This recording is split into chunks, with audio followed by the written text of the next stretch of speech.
Great news! A new, revised version of Marty Brownstein's book, now called The Righteous Few, Two Who Made a Difference, has been released by Square One Publishers Incorporated. Available through Amazon.com and SquareOnePublishers.com. Now also available as an audiobook from Audible.com. Narrated by the author, Marty Brownstein. Good afternoon, everyone. Get ready. This afternoon I'm going to take you on a journey into a remarkable story. And to start you on this journey, I want you to be thinking about three questions. So question number one, would you be willing to help others whose lives are in great danger? Think about that for a moment. That's actually a tough question. Question two, would you be willing to help others whose lives are in great danger, knowing if you get involved, you probably put your life in great danger? Would you still help? Question three, would you be willing to help others whose lives are in great danger, knowing if you get involved, you probably put your life in great danger? When these people who most need the help, most everybody else wants to hate them or be indifferent to their plight, would you still get involved and help? Well, as you see the title of the book here, Two Among the Righteous Few, Story of Courage in the Holocaust, is a true story of a Christian couple that answered a definite yes to all three of those questions in a time period when most everybody else said no. They are true heroes. And I always say to give this book its just due, I should say its title is this: Untitled Chapter and inflicted in the Holocaust. That's the title of this book, translated into Dutch. So the story takes place in the Netherlands, commonly referred to as Holland, during World War II and the Holocaust. And this couple, let me introduce you to them now. Next slide, please. That's who they were, Frans and Mien Wijnakker. This young married husband and wife here. It's a picture of them at the end of World War II. And in brief, who were they? Next slide, please. That's who they were. You see the top line? Nothing special about them. They were not well educated, had no great success in business or any other venture in life. In fact, if you went in the Netherlands today, went into any Dutch city, went up to any Dutch citizen in those cities and said, what can you tell me about Frans and Mien Wijnakker? Here's what most would say in response. Well, I don't know who they are. Do you see that second line? At one time in their lives, they're going to do something so extraordinary, it teaches us lessons for our lives today. And that's what's kept me going on the journey with this story. So we go to the next slide to see them again. In my storytelling presentation, I'll first paint a little bit of the historical picture in which the story takes place. We'll touch a little bit about World War II, a little bit about the Holocaust, and in particular about life in the Netherlands during World War II when it was under Nazi Germany occupation, the worst of all the countries in Western Europe. Now, the picture I'll paint first will help you understand when I talk about who they were and what they ended up doing. That later we'll learn them of heroic honor. You're going to see how remarkable and unusual that was. And the last thing that I'll cover in my presentation, as you heard in the introduction, I also have a very meaningful personal connection to the story. But I always say that for last, and then we'll open up the floor to questions at that point and come visit with us afterwards. Whether you want to get a book or just talk further, we welcome you up there. But a quick pause before I get into this. In a way, I never expected I'd be here. Because this is actually a story I stumbled into by accident on a trip to the Netherlands with my wife a little over 10 years ago. Then I was involved in this management consulting business. Never would have expected, not only would I get touched by this story, that I ended up writing a book about it. And now, it has taken me on quite a journey. And what's been neat along the way, I've had people become supporters for me. In fact, one of my supporters out here in the greater New York area connected me to somebody here at the museum a little while ago, and one thing led to another, and here I am today. And as my wife says, tell them what you've been doing to our lives. As I'm now in the first quarter of the ninth year of this unexpected journey, authors don't do that. Today marks event number 715. Thank you, thank you. I never expected, but in essence I've become, and because the audience is telling me, you need to keep telling this story even more so today, I'm a humble messenger for you. Well, now I'm going to get you to the story. So I'm going to throw a few questions, see what you know about your history. Guesses are welcome. Don't worry, just throw it out there. And if it's correct, see Samantha prizes afterwards. So I said the story takes place during World War II in Europe. When does World War II in Europe begin and where? September 39, September 1st of 39, and where? Poland, very good. And a certain country invaded Poland on that day, September 1st of 39. What country? Yes. 2 days later, The other powers of Europe at that time, Great Britain and France, declared war against Germany because of that invasion. Boom! World War II breaks out. And the Poles were excited. Yay! The British and French are going to help us against those nasty Germans. And they didn't. And before September's out, Poland's fall. And then the war stopped for a period of time. In fact, if you looked at newspaper headlines around the world over the next 6+ months, a headline you would sometimes see was this: phony war. This war must not be real. Because Britain and France said they're going to attack Germany because of that invasion, and they sat there. But this war will not stay quiet with just a few countries involved. By spring of 1940, it starts erupting in Europe, and it keeps erupting and erupting, and finally ended in Europe when? 1945 is correct. What month?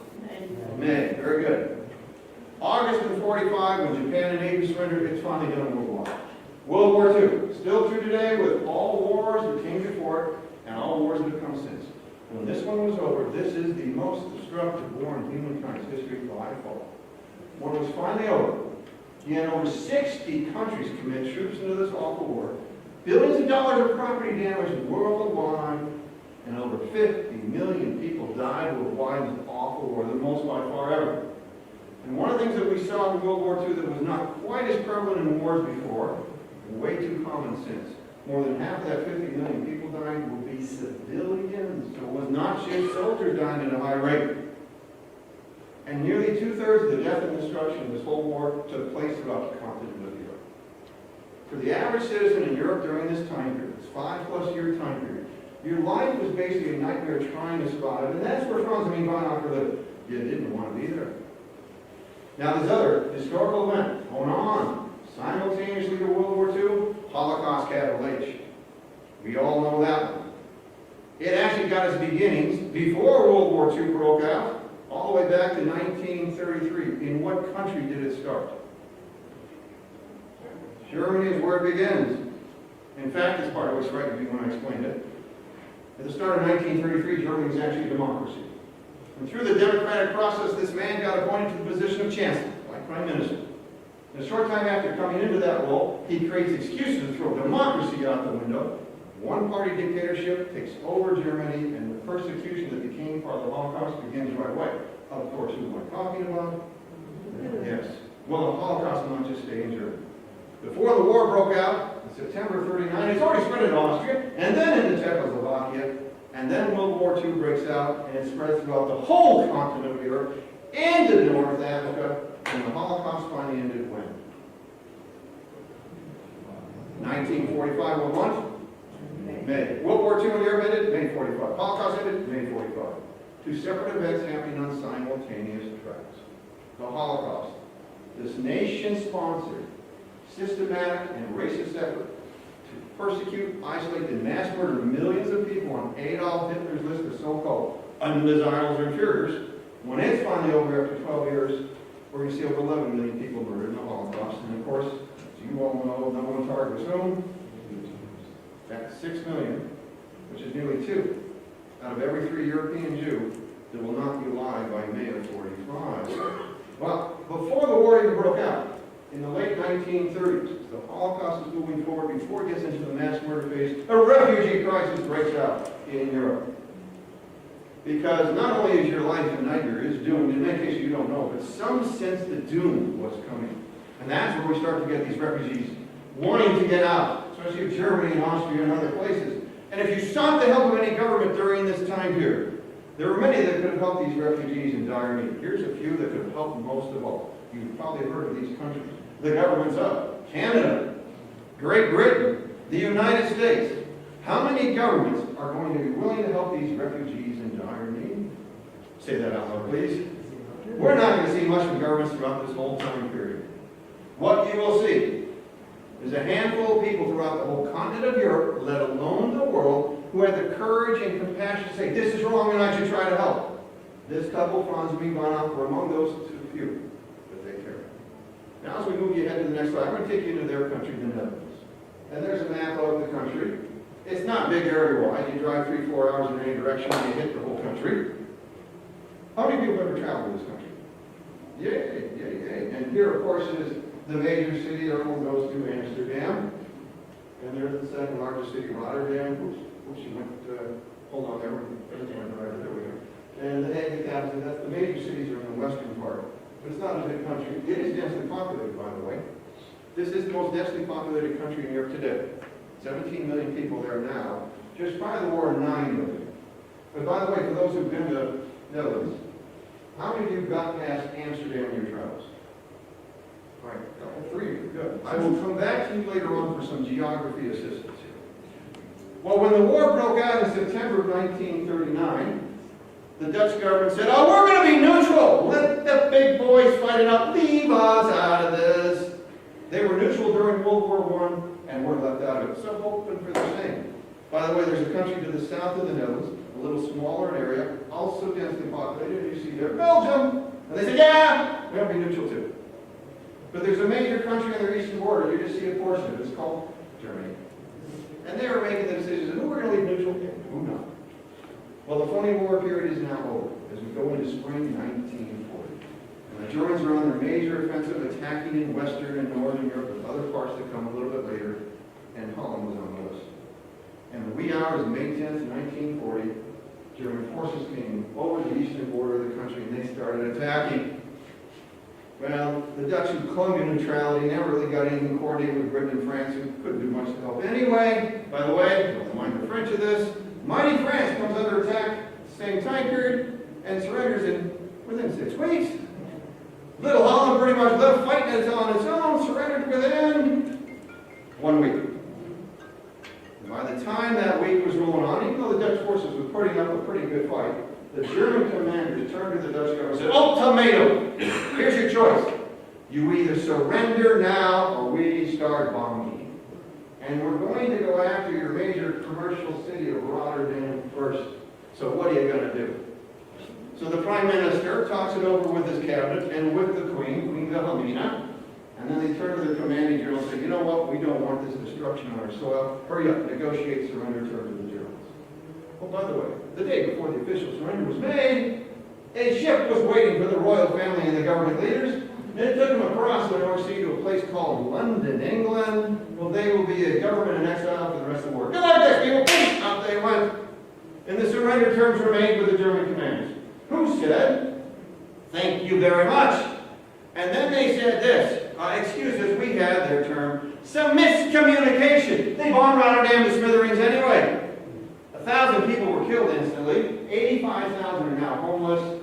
And this major commercial industrial city was torn apart. By the way, any of those who traveled past Amsterdam, did you go to Rotterdam?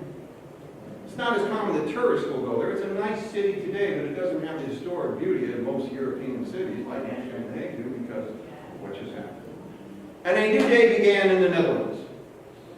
The Germans would put their own man in charge as the ruling governor. He'd surround himself with his own Nazi henchmen, and that occupation and control by the Nazi authorities in Holland will last 5 miserable years, the worst and longest of all the countries in Western Europe. As we go to the next slide, we're going to take a look at what that occupation was like. And there were 4 main areas of emphasis of how the Germans ran this country. And if you hit the first one, please. As you see there, the control of flow of information, meaning the news that people receive. Much easier to do in the 1940s than it would be today in 2019. In the 1940s, there were basically 2 main sources of how people got the news. What were they? That's it, those 2. Television, coming soon, not quite there yet. Internet, what the heck is that? Sorry, Al Gore, you haven't invented it yet. So what ends up happening? Well, Nazi censorship takes over the newspapers. Their propaganda will rule the day. And before 1940 was out, nationwide edict by the Nazi authorities in Holland. Don't listen to your radio. Want to shut them off from the outside world. Now, that is a hard order to enforce. And as the war is rolling on, this is what's bothering the German authorities in the country here. They think some Dutch are still listening to their radio. And if you were, you start getting a secret broadcast coming out of London, BBC. Radio Orange, the Dutch government in exile set up its own radio station where even the Queen would broadcast at times. And by mid-1943, if you were listening to these secret broadcasts, this is what you'd be hearing. The truth about what's going on in the war. A year and a half before that, Germany was dominating most of the continent of Europe. They were winning this war big time. And now they're starting to suffer defeats on the battlefield. You don't want people to know this. You don't want to give them any hope. September 1943. An edict comes out from the Nazi authorities in the Netherlands. All Dutch citizens, turn in your radios. Well, they conduct raids on people's homes, but in most cases, out of this country of 9 million, most said, all right, where do I turn it in? And they did it. They followed the orders. Now, interesting, when that order came, Franz Vonnacker, he hit his radio, he never turned it in. Keep that in mind. Franz doesn't quite follow the rules like most other people. Now, we'll go to a second emphasis of how they ran the country is you see, exploit all resources. Well, the Germans had this major war machine. They need to be manufacturing and doing all the feeding for their troops and people. So they take from the countries they occupied, many in Europe, for the resources they need. And Netherlands was right next door. Cattle, gone. You're not going to see much meat around. Chicken for eggs, gone. Parts, raw materials. And in terms of exploiting resources, this is what scared the Dutch the most. The term for it was called forced labor. Meaning this. See, the Germans also had a major labor shortage. They did not have enough able-bodied young men, let alone young women, on the home front to work the big manufacturing facilities for this war machine, let alone work the field. But wait, where were those people? Why aren't they there? That's right. And really two wars. The one we call World War II. They had millions involved there, over 10 million. And this other thing today we call the Holocaust. Again, millions involved in all the operations related to that. So how do they make up for the labor shortage in their country? They took from countries they occupied and said, hey, you've got these men, come work in Germany. Forced labor was the term for that. In fact, with the Netherlands conveniently located next door, 350,000 Dutch citizens got put into forced labor in Germany. 30,000 do not come home alive when this was over. Some came home disabled. Once the Dutch figured out what this is all about, no thank you, not a job assignment. What? Not your choice if you are summoned. Later in the war, Franz Vonnacker received the summons. It's time for you to come work in Germany. A major obstacle he has to try to overcome. Now, a third emphasis of how they ran this war. The next one, please. There it is. Stamp out resistance in any form it shows. Well, for the Dutch, and this was true throughout Europe, and I think it would be true what happened here today. Once they were conquered initially, they're not ready to resist. Who is? Who's prepared? But in time, you're going to start to see resistance efforts. Underground newspapers. Don't get caught. And even over a period of time, you're going to see a handful of major protest strikes by the Dutch against the oppressive rule by the Nazi authorities. Don't get involved! Because the Nazi response was so brutal. Here's an example of one of the major ones that occurred. I take you to late April 1943. The German authorities had announced in the country that now for forced labor were going after former Dutch soldiers. Well, those who delivered milk and manufacturing and milk processing plants said, we're going to go out and strike to protest that. And the big operation of that strike was in this milk processing plant in Eastern Netherlands. And day one, they go out protesting. The German authorities just moved right in. And day one, they shot to death 80 people. Put their pictures up around the country, said this is what happens if you want to protest. By day three, when it was finally over, 175 people had been shot to death. This is how they will handle any kind of protest. In time, we're going to start to see a handful of core resistance groups get organized, who get involved in very dangerous activities like sabotage, hit and run. Please don't be in my neighborhood, because the reprisals were often on any and everyone.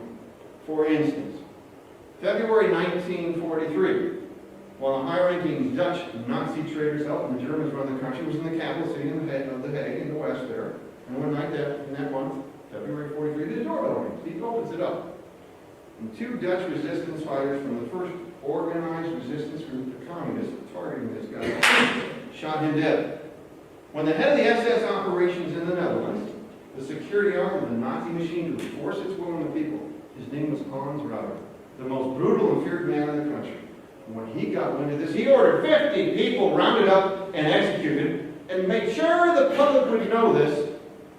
And this was the start of a reign of terror that became commonplace throughout the Netherlands for the rest of 1943, all of 1944, until the country was fully liberated in May 1941. That's where Frans and Mien Wijnakker lived, and there was tough economic times on top of that. Not a place you want to be. But I said there were four main areas of emphasis. I've hit the first three. We'll now go to number 4. And it says that this was the number 1 priority. And this is what it was. Persecute, isolate, and then deport to the death camps in Poland the entire Jewish population we can get our hands on. Prior to the occupation, the Jewish population in the Netherlands was approximately 1.5% of the total population. It doesn't happen all at once. But before 1940 was out, edicts targeting the Jewish population began. Here's one of the early ones. All Jews in the Netherlands. You work in civil service jobs, government positions, or in university positions like professors, you're now out of that job because you're a Jew. For the Dutch Jewish history, only a handful of people began to get these more prominent roles, so they obviously were affected. And the most prominent Jew in the country was among them, was a man named Lodewijk Wissel.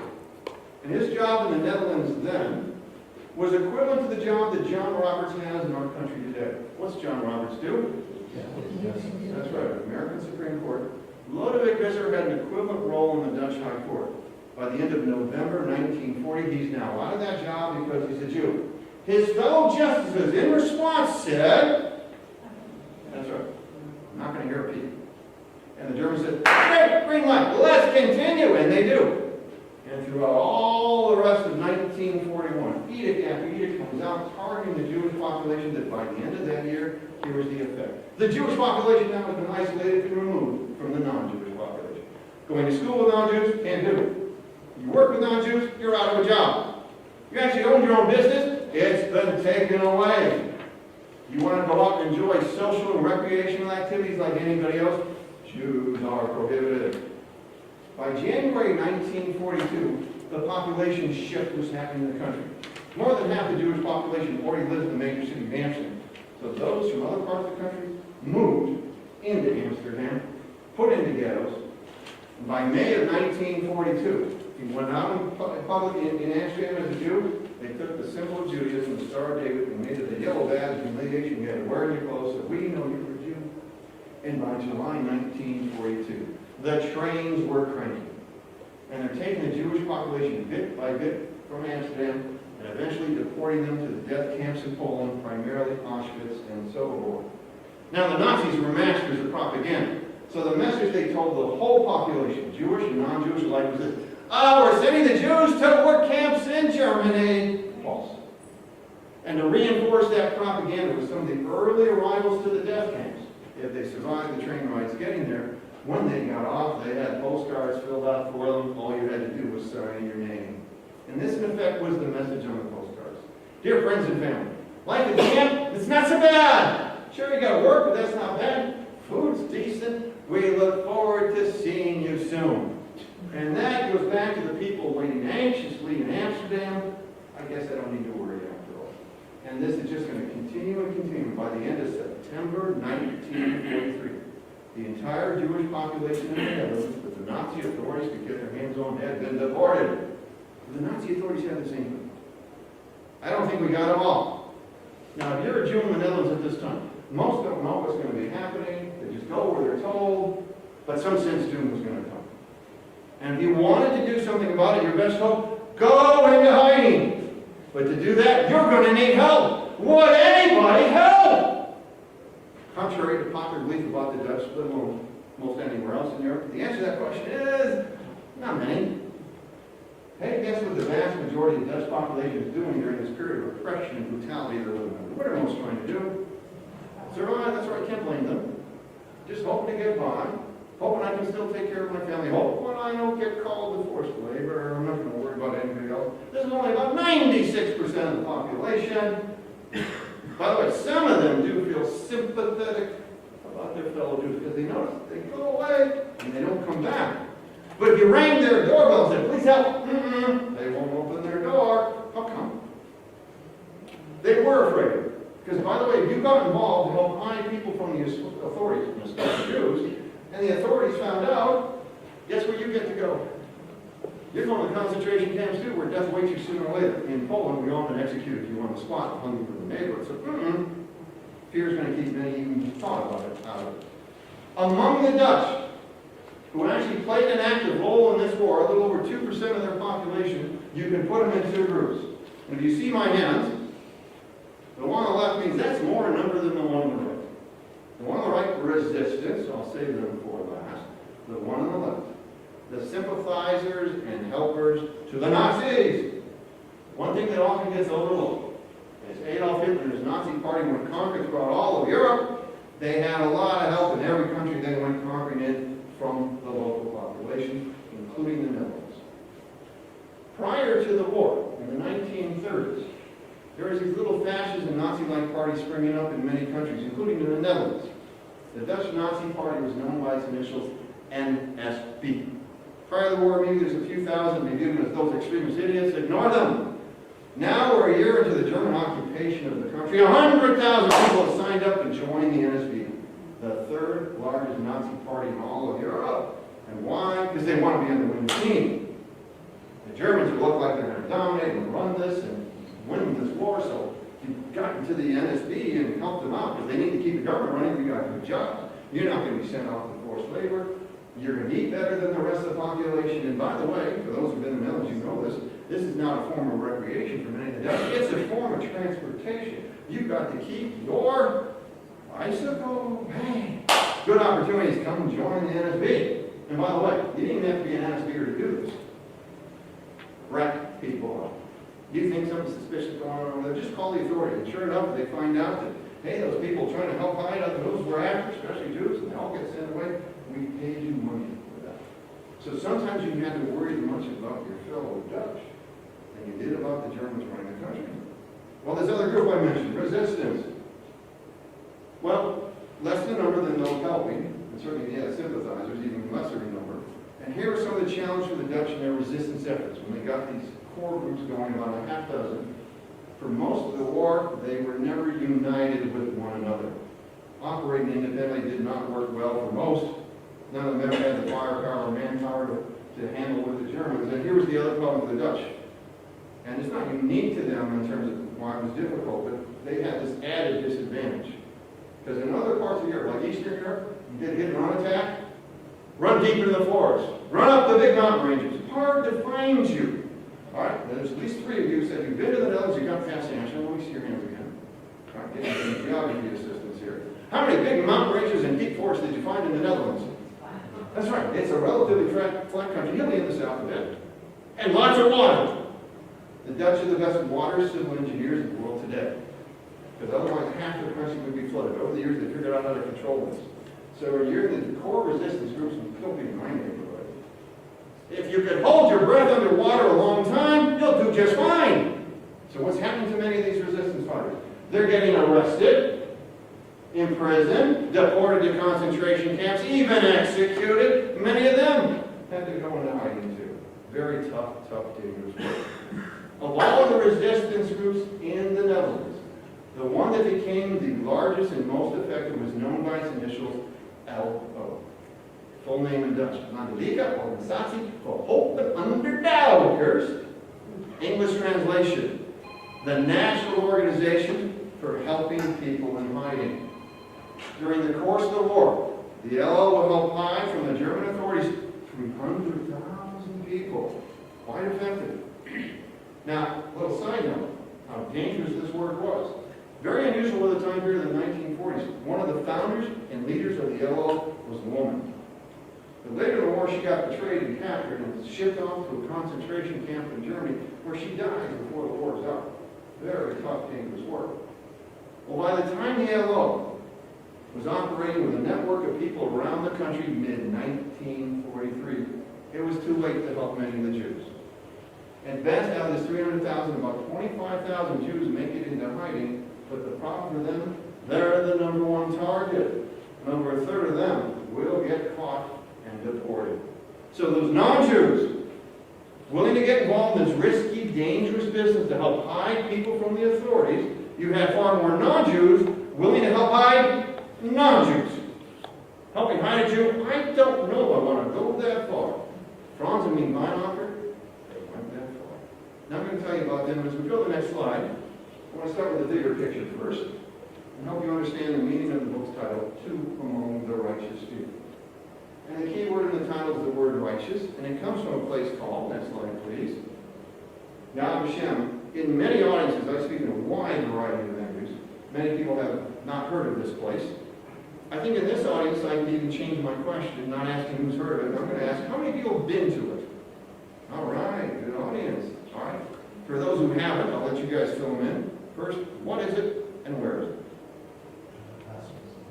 Holocaust Museum and where? Yes, in Jerusalem, Israel. The first of its kind when it was created in 1953. Nobody's talking about this at that point.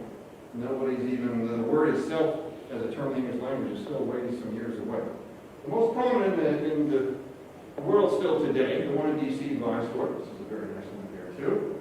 What's always struck me when I visited this museum 3 times over the years is not just what's in it, which is of course very educational, very moving, it's who comes to visit. This museum is very crowded most every day. It's people from around the world, not just those who live in Israel, come to Yad Vashem. Now, one of the functions of Yad Vashem, they have even a department that deals with it. We'll go to the next slide. And it's righteous among the nations. And that's where the word righteous comes from in the book title. And this is actually an honor. This is an honor that goes to the non-Jews who, during the course of the Holocaust, risked their own lives in trying to save the lives of Jews. You notice the title of the book is not two among the righteous men, two among the righteous few. There's not a lot that did this. One that most people are aware of, even if they're not familiar with the term, thanks to the movies. 1993, this movie directed by Steven Spielberg won the Academy Award, and that was in honor of Oscar Schindler. They left out his wife Emily, who was also righteous among the nations with him. Well, if you get such an honor, this is one museum unlike most any type of museum. History, art, science, doesn't matter the kind. Most museums is what's not inside you visit. Here, don't walk the grounds as well. Because what you're going to see are the plaques. The trees planted for people who've gotten this heroic honor, righteous among the nations. They call that the Adam of the righteous. Well, as we go to the next slide, there is the plaque to Frans and Mien, her full name, Mien for short, but she wasn't. In simple terms, for some people, I always say these are two Oscar Schindlers too. In fact, their honor came 10 years before his did. Their honor from Yad Vashem comes in late 1983. And at the time it came, Mien, the wife, had already passed away. She died in 1980, so never knew about it. Franz, the husband, was still alive to receive the honor, and he lived to 1994, almost the age of 86. So I'm going to tell you about who they were and what they ended up doing that later earned this heroic honor. And we'll go to the next slide, and I'll take you back to their country. And you see this red arrow here, pointing to where they lived in southeastern Netherlands. And their area was basically small towns, villages, countryside. For most of the rest of the country, pretty urban. And life for them in this time period, in this little town called Dean where they lived, was pretty much 3 things. Typical of most people in the area. This is what was important. 1, raise a family. How many parents do I have in the room? Okay, get ready for this. By the end of 1942, they already had 4 small children under the age of 5. That doesn't make you cringe, you know, it should. And they hope to have more. Also important to them, work hard. And they lived the traditional rules of the time period in the 1940s. Meaning this, the woman, you're supposed to run the household. Well, she did. Franz and the husband, you worked to support your family. He was a semi-skilled laborer. He worked at a grain mill in one town over from Dean. Were they well off? No, but they got by. They could still feed their families. And the last thing that was important for them in this area, be good Catholics. In other parts of the country, be good Protestants. In those days, regardless of what Christian faith you were, the role of the church was very influential in your life. Very different in 2019 in most of these areas. And as a result, who was the #1 authority figure in the area that everybody revered? The local parish priest. And when he told you do, you do it. When he said, don't do it, don't do it. And be at church every Sunday. So that was their lives. Pretty ordinary people. But they weren't. After the war broke out, Franz took a leave of absence from his job at the mill. And he thought he could make a little bit more money by getting meat and eggs from farmers in the countryside near where he lived. And then he would travel by train, basically a 2-hour ride to the major cities, Amsterdam, The Hague, and West. And he was selling this food to people in the cities, which was pretty scarce in the country. Most of the cattle had been taken away by the Germans, a lot of chicken taken away. Here's this guy showing up with meat and eggs that people were willing to pay under the table for. It's what you refer to as a black market business, which means it's not. So don't get caught, because you will be thrown in jail. And Franz was a pretty good salesman doing it. It's now spring 1943. Franz is on one of his business trips here in Amsterdam. He's calling upon this customer he's done business with before, happens to be a doctor. And before he leaves that meeting with the doctor turns to him and says, would you be willing to help? And the doctor explains, you see, we have this young girl hiding here in the city of Amsterdam, and we'd love to get her out to the countryside where you live. What's your town again? Franz says, Dieden. Yeah, let's say you took her home to Dieden for 3 weeks. That way she could get a little better fresh air and a little better food. Oh, and by the way, she's Jewish. So would you be willing to help? And this was Franz's response. Okay. Not exactly knowing what he's getting into, but he's a helpful guy, and you've asked yourself, so sure. He's going to meet this girl before the night is out. He only knows her by her false Dutch name, Frans. She's 14, not far from her 15th birthday, but small in stature, so he thinks maybe she's 12. By the way, you don't sneak somebody out of the cities during the day. Not only too many of the Nazi authorities around, the Dutch police, and the Beers, the Dutch Nazis, just too many people that might see things and rat you out. You go out late at night. Franz was named Frans out of Amsterdam and get her home on the train to Dieden and arrive around midnight. There were no cell phones in those days. So when he was not home by supper time, as he usually would have been, take a guess what his wife Mien was thinking of doing. Yes. Can you say that out loud as well? Oh, good answer. Yes. She's very worried, very nervous, very fearful. Did my husband get arrested for this black market? Because I'm not going to be able to sleep tonight. And then around midnight, he shows up unexpectedly with this young girl. He says briefly to his wife, we're going to have this young girl stay with us here for 3 weeks. And this was Mien's response. Well, it's late. Let's get her to bed. He dodged the bullet there. And he knew business has just begun for Frans and Mien. Let me tell you a little bit about Frans. Not her real name. Shula. Shula, a German Jewish girl. She and her siblings, she was one of 6, are able to get out of Germany at the end of 1938 after that horrific event with Stalin. The night of broken glass. The Dutch government was willing to let in a few thousand, here's the term, unaccompanied children, not families, as long as there be Dutch Jewish families that would take care of it. So they were able to get in the Netherlands, and they will never see their parents again. And they get placed within the homes of Dutch Jewish families in Amsterdam, and life goes on. And it's pretty good for Shula, because her brothers and sisters live close by. She learns Dutch right away. She goes to school. She makes new friends. Life's pretty good until the occupation got there. And luckily for her, she met a guy named Franz Vonnacker and got snuck out of the city because she had a few friends. Got into hiding, but stayed in the city. The chance of you surviving the cities without getting detected and betrayed, sooner or later you will get caught. One of these friends you may have heard of, she lived just a block down from her, was a girl named Anne Frank. Well, now, Frans has been with the Wijnakkers for a week. And Mien comes to Franz one day.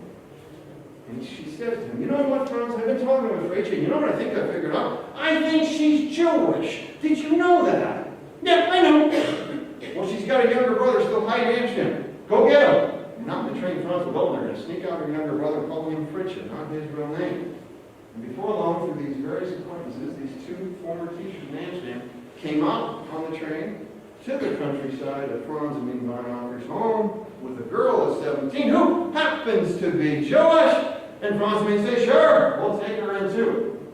Now there's 3 Jewish children, refugees, in their home with their 4 small children. And here comes one of the early challenges.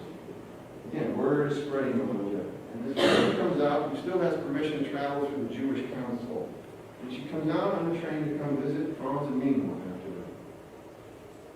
She has money. Her and her husband have access to money. She's making them you store us, that was the term, to take us into your own and hide us until this awful war is over. We know the Germans will lose one day. We can pay you very well. Wow, Frans and Mien could really use that money. Very tempting. And then as the meeting is starting to wrap up, 2 of the little Wijnakker children come running into the living room instead of staying in the back. And who comes in to get them? Frans and Fritsje, and they pull the kids away. But she hears them talk. She sees they have darker hair. She turns right instantly to Frans and Mien and says, those 2 Jewish children those two children are Jewish, aren't they? Yes, Frans and Mien say yes. They can't stay here. Children can do things out of innocence and create such trouble and danger. People will take children, you send them away, and then my husband and I will come and we can pay you well. Frans is nervous. What are you going to do? What are you going to do? Mien stands up. can, but the children will stay. This was one strong woman, and she will become the backbone of a rescue operation about to take off. The one foolishly left, never be seen again. Well, short time after this comes the pivotal moment. A stranger shows up on Franz's doorstep one day and starts talking to him right away.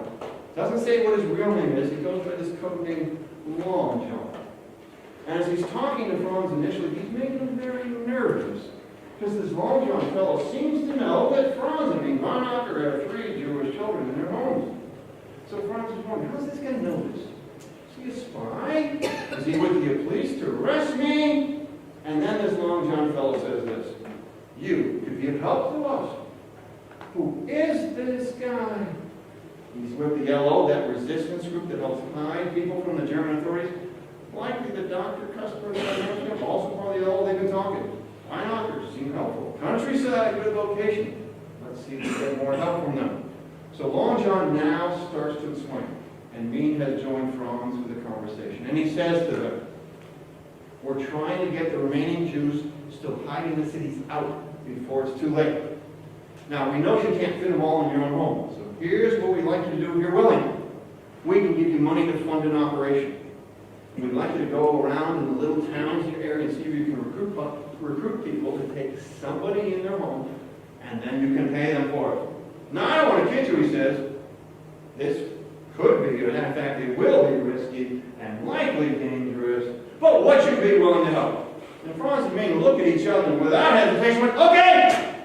Not exactly knowing what they're signing up for, but they go forward, and this takes over their whole life 24/7. And Franz is now recruiting to build this rescue network and getting word of people coming out to go sneak them out. And he was quite persuasive in it. You know, the good Lord will kindly upon you if you take somebody in. And I can pay you, which in these tough times, that money would be very helpful. And he's building this network.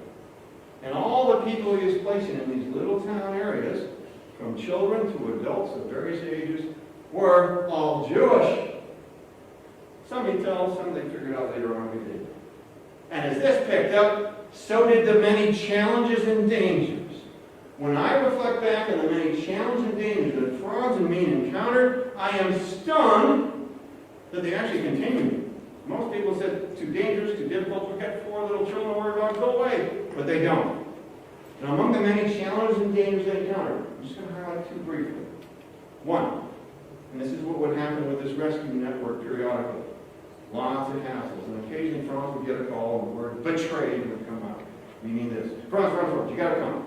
Franz, this Jewish individual we've had in our home, got exposed! That means word will soon travel to the authorities, which means, Franz, not only are they gonna come get this person, they're gonna come get us! We've been betrayed! Get them out of here! And Franz could not convince those people to keep the Jewish individual any longer. Mad scramble, trying to find another place. At the height of this, beyond the rescue network, Frans and Mien typically had 8 to 10 Jewish refugees in their own house with their 4 little children. One crowded place. And the second among many challenges and dangers they encountered, I'll just highlight briefly, deals with the first adults that Frans and Mien took in their own home after the 3 children.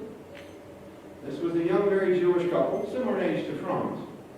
And when they're able to come out to the Wijnakker home in the fall of 1943, they were able to get help getting out of Amsterdam. The husband, by the way, his name was Lou. Neat thing about Lou, he was an architect by trade. And he ends up designing and working with Franz to build a hiding room in their house. Well, as 1944 rolled around, German presence starts to pick up in this area. Thank goodness for that hiding room. Well, Lou's wife, her name Angeline, when she's arrived at the Vonnackers in the fall of 1943, she has a secret. She cannot keep secret any longer. She's already pregnant. How do you get a baby born to a Jewish woman in Nazi-occupied Holland? Here's the answer: impossible! And in fact, at this point, they're full-blown in the rescue operation, many challenges and dangers. Why would you even bother dealing with this? Well, when this was finally over, this didn't just go on for 2 weeks or 2 months. This went on for nearly 2 years. In the end, Frans and Mien Wijnakker saved the lives of over 24 Jews from certain death, and miraculously nobody got caught. As we see in the next slide, you can see why later on they earned this heroic honor of righteous among the nations. Now, the last thing I'm going to cover before I open up the floor to questions deals with my personal meaningful personal connection to the story. I'm going to read you a little excerpt from the book to give you some insight to it. Let me set up this piece as I'm about to read it. As I've been on this journey now, into its 9th year, event number 715, she keeps the official count. I've had a wonderful supporter with me along the way, and I brought her with me here today. It is my wife, Leah Bars, and here she is. It turns out that my wife, Leah, and her family are actually immigrants from the Netherlands themselves. When she was near 14 years old, they moved to the United States to a place called Los Angeles. Better weather than this too. This is Netherlands weather right now as well. And then they settled in. She goes on to high school, graduates, moves on to university, and graduated from a place called UCLA. And she started her career in education as a teacher in Los Angeles. After a few years, she moved to Northern California, to a place called San Francisco. Had a fine career in education. The bulk of it as a school psychologist. As she reminds me of today, happily retired. Raised 2 young adult daughters, doing fine in their lives today. Later in life, she picked me up. And it has now been over 12 and a half years that we've been married. And she tells me we are happily married, so I believe what I'm told. It is May 2009. And at this point in my wife Leah's life, it has been 25 years since she was last back in her original homeland of Holland. And there's nobody left, friends or family, that she knows, but a burning desire to go back to her country, see things she never got to see as a kid, and I had never been at all. So we go for this special trip, May of 2009, 6 weeks around the country, had a wonderful time. More than 2/3 of the way into it, we stumbled into something by accident, and I thought was so significant. I ended up writing a letter to her 2 daughters, to Shoshana and Alana, and that's the piece of her. One last thing before I do. If you knew my wife as a child in the Netherlands, less would you know her by her name Leah, much more by her Dutch nickname Wijnakker. So please keep that in mind. Chapter 1, Historic Moment. Dear Shoshana and Alana, today is Tuesday, May 26, 2009. I am writing to share more than just travel stories from a wonderful journey your mom and I are having. I want to document something too that I hope you'll find of much value for your own family history. Well, I know some of the history, and you probably do too. Coming in contact with the reality of it merges mind and heart into something of great significance. I will explain shortly. Being in the Netherlands, much more than in the United States, one is reminded of World War II and the Holocaust as well. When we started our trip in Amsterdam, we visited the Anne Frank House. It is a wonderful educational museum. Last Friday, we visited the museum and site at Camp Westerbork. Before World War II, there were 140,000 Jews who lived in the Netherlands. Over 75% perished during the Holocaust.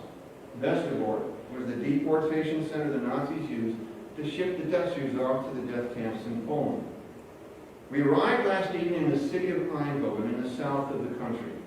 Of the places your mom's family lived prior to immigrating to the U.S., Eindhoven was where they were the longest. Before arriving there yesterday, we stopped in an old town named Ravenstein. It is the big, small town in an area of villages in the southern section of the country. It is also near where your grandparents were hidden during the war.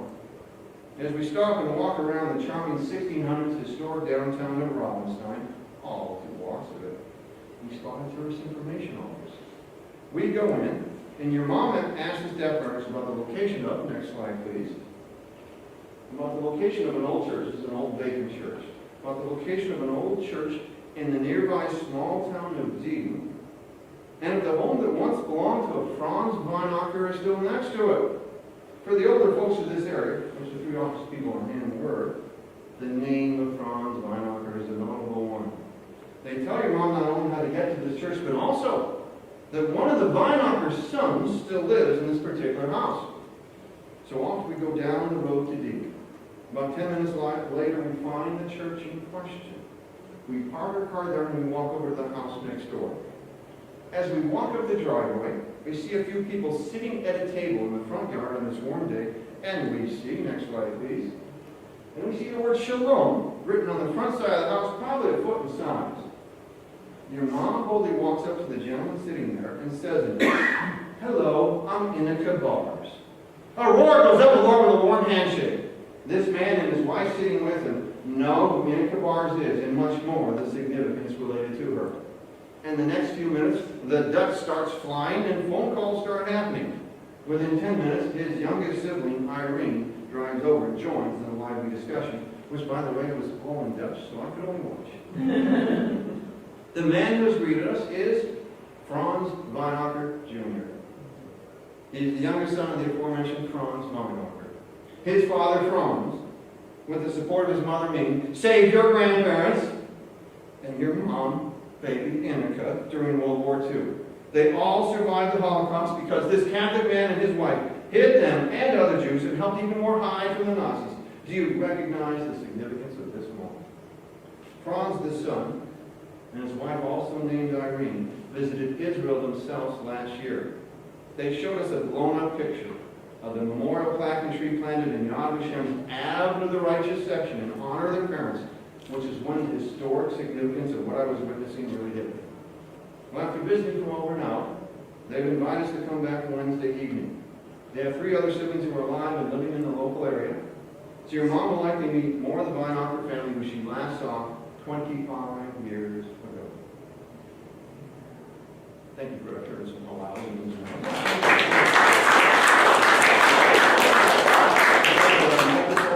for we'll open up the floor to some questions here, and whoever's going to handle that, or Samantha. And we'll always like to get things started for segue purposes. I don't think you're going to handle this. And if you can come over here, we'll go over here, if you would help us out for our first question. And she'll be next. Yeah, exactly. You can go ahead and give them the mic. So what happened when you came back for that visit with the family that Wednesday? All right. Thank you, Ira. For the mic. I'll take the questions. She takes the mic. There we go. Good. I'm glad you were thinking that. Right on time.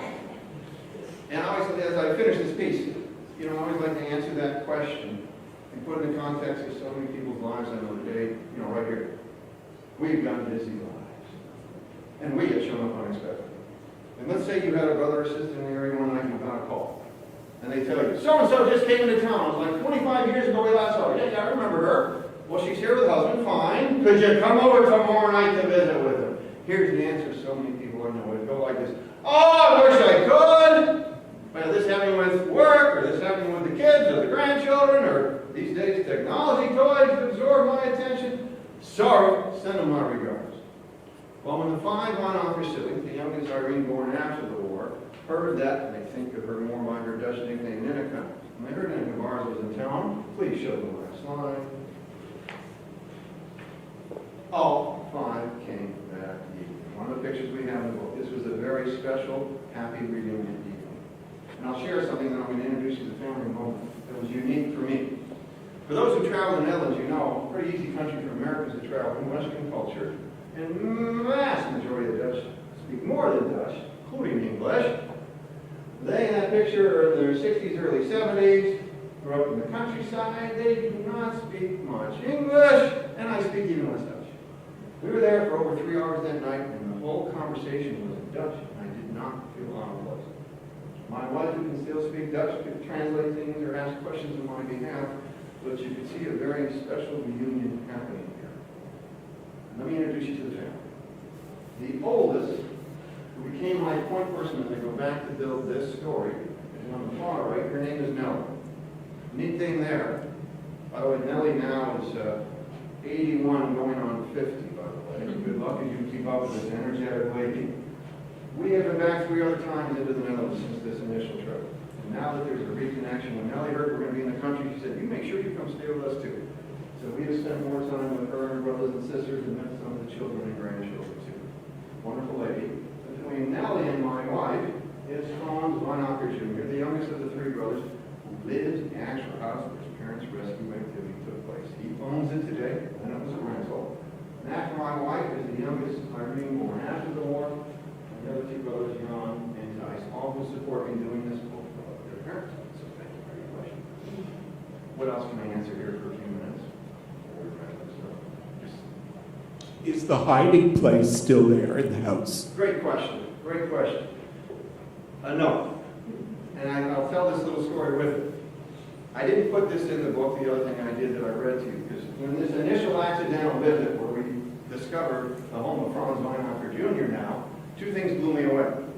The one I put in the book that I just read to you was when he went in the house. He said, my wife and I went to Yad Vashem last year. I know the place. And he comes out with a blown-up picture of that flag. We have the righteous. I knew what that meant. You don't get that at this show. My wife will tell you I haven't probably been the same since. Then the other thing that I didn't put in the book, he says to your question. He says, now I own it today, the house has been remodeled. But if you come to where my front door is, yeah. You see this little garden by my front door, yes. Where a piece of this garden today is where a piece of the hiding room once was. Who's got that in their house? How many of you got a hiding room in your house? So it's like, well, something pretty significant happened here. When he later took ownership of it, remodeled it, they didn't need it anymore. But thank goodness they had it when they had it. Thank you for your question. What else can I answer for you?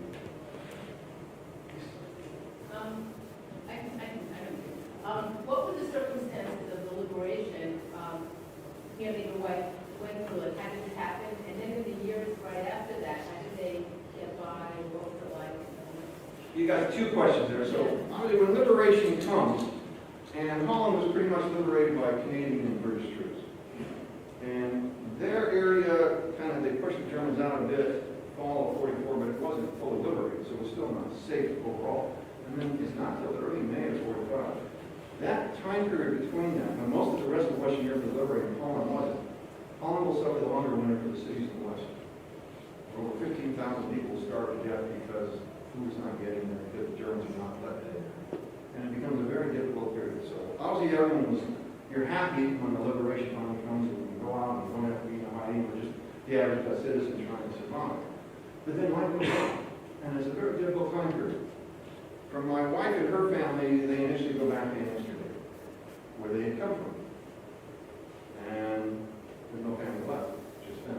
After a few years, her father, the architect, got a job with Phillips Industries, a multinational corporation that's headquartered in Iceland. And then they settled there in the south of the country. And after about maybe 10 more years, her dad always had this inkling, I don't want to stay in Holland, and it's not the same Jewish life here. It was either Israel or the United States. She had friends in the United States. Her mother was not, was a little more concerned with Israel in its early stages. It might be a harder life. And they ended up in a place called Los Angeles. Much better weather than that. Thank you for your question. What else can I answer for you? The other people who were hidden, are they still in touch with each other? Are they still alive? Could everyone hear her? Okay. Yeah, as I go back to build the story, thank you for your question. And I learned from Nellie, who I was doing the interviews with, that she said, as far as we know today, most of the people that our parents helped save are not alive anymore. You know, it's been many years later. Except for Rachel. Who's Rachel? That's right. And they put us in touch with her. There's a lot of serendipity into this. From the piece I read is full of serendipity. Whoever expected I'd end up here, meeting them. To, after I finished this interview, she gave us Shula Schwartz, her real name today, her address. We wrote to her. And we already had a church set to a place called Israel. Shula Schwartz lives in Haifa, Israel.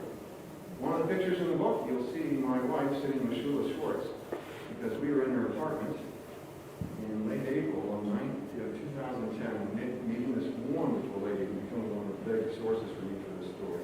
What a wonderful lady. And now we're always in touch with her. Neat thing. We just did a trip to Israel this past May. And we made sure we went to Haifa, Israel for the third time. And we handed the birthday card for her 91st birthday to Shula Schwartz. She's still doing well. What a wonderful, wonderful lady. Thank you for your question. Yes? Has there been any movie made about this? You If not, why not? please. Has there been a movie made of this? If not, why not? Has there ever been a movie made? Not yet. More often the way people phrase your question is, have you ever thought about getting a movie made? We've been hearing this from audiences throughout this journey. Thank you for the recognition of this story would make a great movie. I've run into a few, I'll say wannabe producers. All they want was money and they couldn't produce anything. Recently, I just started this month with somebody who actually has experience working with others to pull resources together. So we'll see, but we need help. So if anybody has any good contacts, financing, please be in touch. Because I know this story, as you picked up, would make a great movie in terms of their courage and compassion. So thank you for that recognition. So we'll see. We got one over here. What did your wife know about her ancestors before this? Plenty. Do you want to answer or do you want me to answer? Okay. She knew about her own family history as she grew up. You know, obviously she doesn't know anything at that moment at the time because she's just a baby. But as, you know, she starts to grow up, her father never talked about what happened in the experience in there. He was the quiet one that way. Her mother shared the trauma and the loss. And my wife will say, I grew up in the shadow of the Holocaust. It affects her greatly in that sense. But then, you know, she learned, you know, like, for example, her father was one of three, the only survivor. He had two brothers. Her mother was one of five, the only survivor. And so she didn't get to grow up with cousins and aunts and uncles that I hope most of you would have, enjoy that extended family. So, you know, it's much tougher that way, so she knows about it. But there's this special side, which is what we're doing on this journey. We pay homage to Frans and Mien Wijnakker, who as a kid, before they moved to the Netherlands, once a summer, one picture we had, that her family would always come for visitors. And so when they lost touch after 25 years, when she showed up, oh, they're happy. And that's why we've been back a few times since and always welcome them. Thank you for your question. Any others before we do a final wrap up here? Great audience you brought me here today. Let me do a final question then. And let Samantha even ask it.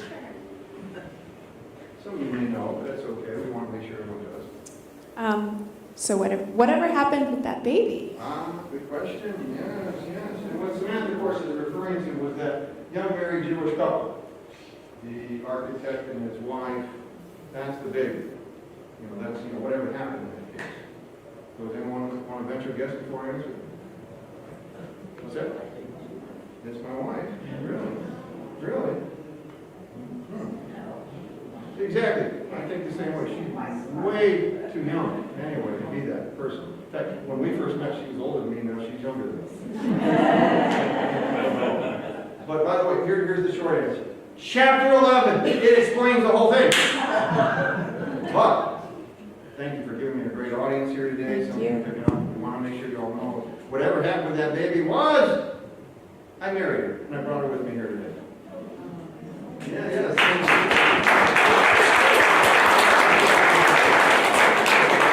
When I say I have a very meaningful personal connection to this story, folks, it doesn't get any more meaningful to my personal than this. I knew about my wife's beginnings when we met over 18 years ago. She did something with me she did not do with most people.